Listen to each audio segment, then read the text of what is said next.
Et cette entreprise, figurez-vous que c'est Au But. Alors collègues, on a fait cette partie de boule. On l'a fait à pétanque. Bonjour Romain Sauvigné.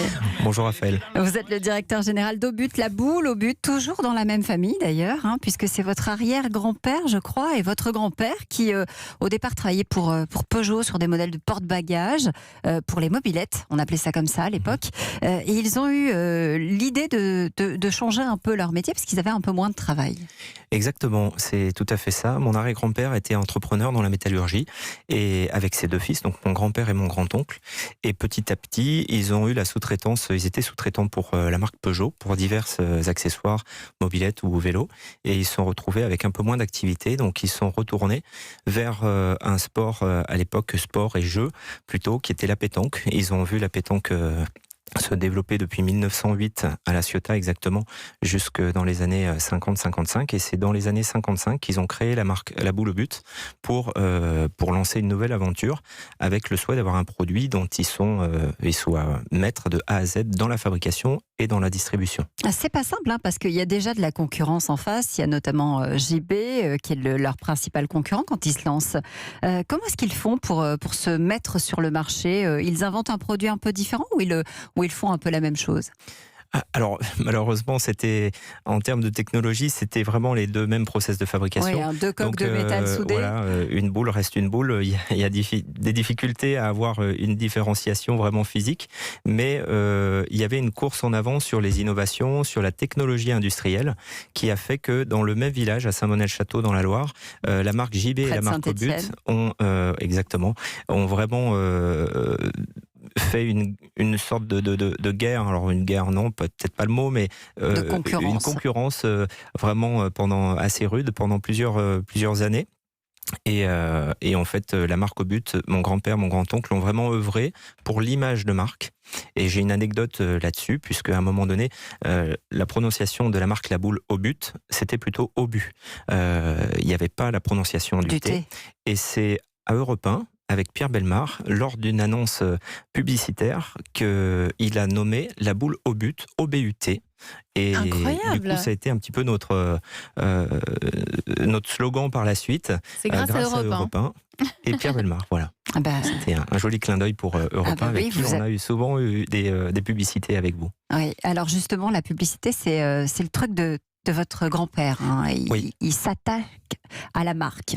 Il veut absolument que la marque s'impose, il trouve des slogans. Oui, il avait toujours souhaité mettre la marque en avant par divers moyens, notamment des salons, des événements, des voyages à l'étranger, où il a vraiment œuvré pour montrer les bons moments de convivialité à la française par la pétanque, et mettre en avant la marque Au But, toujours sur la présentation des produits, qui soit la plus belle, le salon, le stand qui soit le plus accueillant possible, et un lien humain avec les joueurs, un lien humain avec tous nos collaborateurs et collaboratrices dans l'entreprise, pour faire en sorte que la marque puisse vraiment être portée le plus haut possible et le plus loin possible. Ça marche bien, parce qu'en 93, vous rachetez le principal concurrent, JB en l'occurrence. Oui.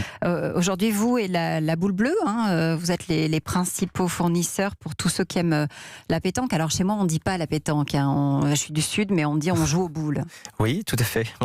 On joue aux boules, c'est exactement ça. C'est une partie de boules, de convivialité entre amis, en famille. Et c'est un petit peu comme ça qu'on le voit. Laurent, notre coach. Formidable anecdote, et puis retour aux sources, donc avec Bellemare. Oui. Cette émission d'ailleurs s'inspire de Vous êtes extraordinaire, donc c'est fantastique. Maintenant, moi j'ai un truc qui me frappe, Raphaël. Avez-vous vu qu'il se digitalise? Oui. Moi je trouve ça extraordinaire.